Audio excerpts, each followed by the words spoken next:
Last week, we were joined by Emmy Award-winning producer Angela Willoughby, and we talked about being on camera, the importance of consistency in video content creation for business marketing.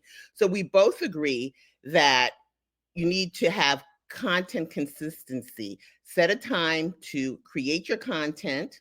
Like I said, be consistent. Don't start and stop. Consider using a mix of content. Tape video in manageable chunks so you don't get overwhelmed by the process. And focus on the content and the value of what you're bringing, not necessarily being perfect on camera. So once you get that going, then you're on your way to getting a consistent calendar of content. So that's a great segue into my story for today, because I want to celebrate my online fitness trainer, Caroline Girvan. When we were all on lockdown in 2020, I was not able to go to the gym. We weren't able to go anywhere, and I'm a gym person.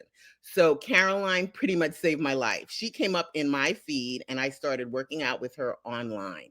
Now, her story is really interesting. She's a regular mom. However, she's a fitness trainer, a certified trainer who, because she was on lockdown, she had to videotape her workouts using her phone, and she put it on YouTube for her clients. And people just found her on YouTube.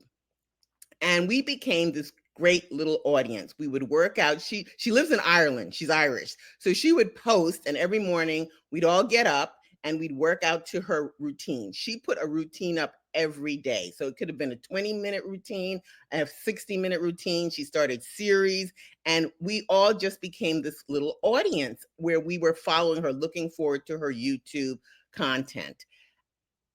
She then created a Facebook community. So we would work out, post in the community, talk about the workout, and it was just incredible to see the energy. We were feeding off of each other. We were watching transformations in real time. So Caroline Girvan became our leader. We started calling ourselves Girvanators. So she went from having an audience of people. We watched her YouTube channel. It was only a few hundred people on the channel. We watched it grow. The same with the community. We would talk about what we liked about the workouts, what we didn't like. She actually introduced a nutritionist into the group, another type of expert who could answer our questions. And the thing is, she rarely participated. We never saw Caroline. She always maybe she would comment now and then, like someone's post, and everyone would get so excited about the fact that she was actually participating. And then every few months she would put up a video just to answer a few Q&As. So this went on for years. I mean, remember, the lockdown was for years, and people's lives were changed. And so we became advocates of Caroline. So this is a great way to talk about the audience pyramid, because you actually start creating content that attracts an audience, and then it turns into a community, and you give more information. You listen to what your community is saying. You're interacting with them. You're providing them with more information. And then we wanted to pay her. We were so excited about what she was doing. We wanted to pay her. She took a little break, and then she came back last June with an app. So you have to pay to be a part of that community, where you get more information, more exclusive information, more workouts, different type of workouts, and people are paying. So she has actually started a tribe. There is the Girvanator tribe. So that's a great way to see how she actually went from free content. She has about 600 free workouts on YouTube to now 3 million. She hit 3 million subscribers this year. So I'm very excited to just show what she's able to do and what you're able to do organically over time with a true expert. So this is the audience pyramid. You're building the online relationships. Nia, can I have the next one? Yes. So you have the online audience where people consume your content. They like the information that you put out. You create informative, entertaining, and visually stunning. And it was very simple. She was in her living room using her iPhone. The community became the Facebook community, where she was interacting with the group. Like I said before, it was the YouTube long form content. That's all she posted every day. And then the next one. And now she has her app, where you're paying to be a part of this exclusive community. So I just wanted to show you that you can attract the audience, you can create a community, and you can cultivate a tribe of people who will pay for your information if they are loyal to you and they believe in you. So that's the pyramid. So remember, these are some actionable takeaways. Identify your ideal viewer, brainstorm the content that you want to put up, know your stuff, know the value that you're bringing, talk about that, and be consistent in the way you're presenting the information. And you will have a tribe that will pay for your information. I absolutely love this. I think it's like it's exactly what we've been talking about. I said community, and I didn't even know you were going to say community. So it's just like all the dots connected. When you said it, I was like, that's perfect. Yeah, right. No, it was the right lead in. And it's true, right? That tribe, people start really believing in you, especially if they see, they see the changes. So it's all about the transformations. The transformations are what really help them lead to that brand advocacy. And the fact that you guys were willing to pay, you're like, well, we will pay. We felt bad. She was giving us such great workouts. We're like, this is all free. And she's left the free content up there. So you really don't have to buy the app if you don't want to. You could just redo those workouts online. But people are paying. They want the exclusivity of the app. And her app, I haven't bought it, but her app I hear is amazing. And she's writing articles. She is so smart and so good at what she does. So it's just so exciting to see that process in action. I love that story. I love how it's so organic. Mm-hmm.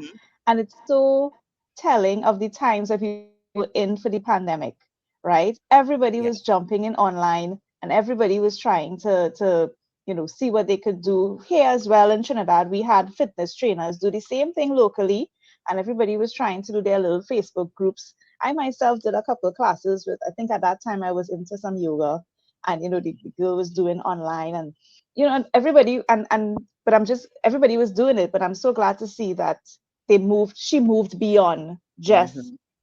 trying to satisfy the need of the lockdown. It's so important that this is a good example of the environment. Mm-hmm. Necessity is the mother of invention. So the environment made her have to go online.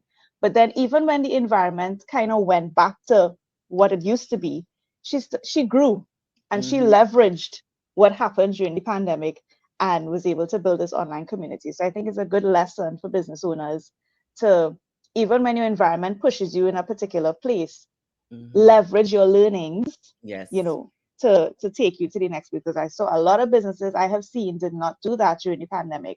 When Mm-hmm. things went back to quote unquote normal, all what they undid everything that they learned, and Mm-hmm. they kind of took 5 steps backward. But I love this story and I love this journey. Thank you. This is talking about a great example of a sales continuum. She Mm-hmm. met the moment. It was the COVID forced a lot of different behavior. And for many a small business, they weren't able to survive because they weren't able to pivot quickly and Right. meet that moment and adjust to meet what their community and their clientele, their people, their target audience wanted. And she found a way to do it. And in that space, especially in health and fitness, it became really crowded. Mm-hmm. Crowded because the messages were all the same. So she found a way to differentiate herself. She met the call, her response back to her community when they called and said, I need this. When you all gave the feedback, she listened, adjusted, provided what you needed. And when the marketing changed, the market environment changed, when the world opened back up again and people wanted to get outside to do their workouts and they wanted to get back to the gym. Remember, there were a lot of companies that failed at that point. Mm-hmm. Some gyms were not progressing. Peloton, a lot of those, their stock Mm-hmm. prices went down. They had problems adjusting. But she said, hold on, wait a minute.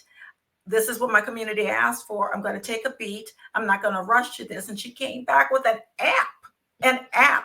She doubled down on it and said, I hear you. I'm still going to serve my target audience in a different way where you can still get my services, but I'm going to also find a way to still progress and move my business forward. And Mm-hmm. in the digital space, she managed to expand.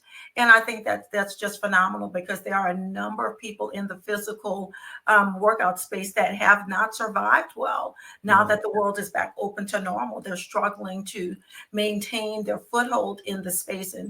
And this is a testament to how great she is, that not only did she maintain her audience, but it's grown and people are saying, I will pay for you. I will pay for you. So kudos. That's a great, great topic to bring to this audience. Thank you, Debbie. Oh, you're so welcome. I'm so proud of her and excited that I was a part of the whole thing from the beginning. So yeah, that's always exciting, right? When you've been part of it, when you watched it grow. Great lesson in brand advocacy. I love that you all named yourselves Girvanators, right? That's what Courtney. That's brand advocacy. She didn't name you all. You all were like, no, we're going to name ourselves. We are Girvanators. But really a lesson in consistency. So that I can only imagine if you say she's in Ireland, you're in the US, right? And she probably has a global audience. She has to be aware. Audience, she has to be absolutely aware of when she's posting, that she's consistent in posting. This absolutely looks the same in the B2B world, right?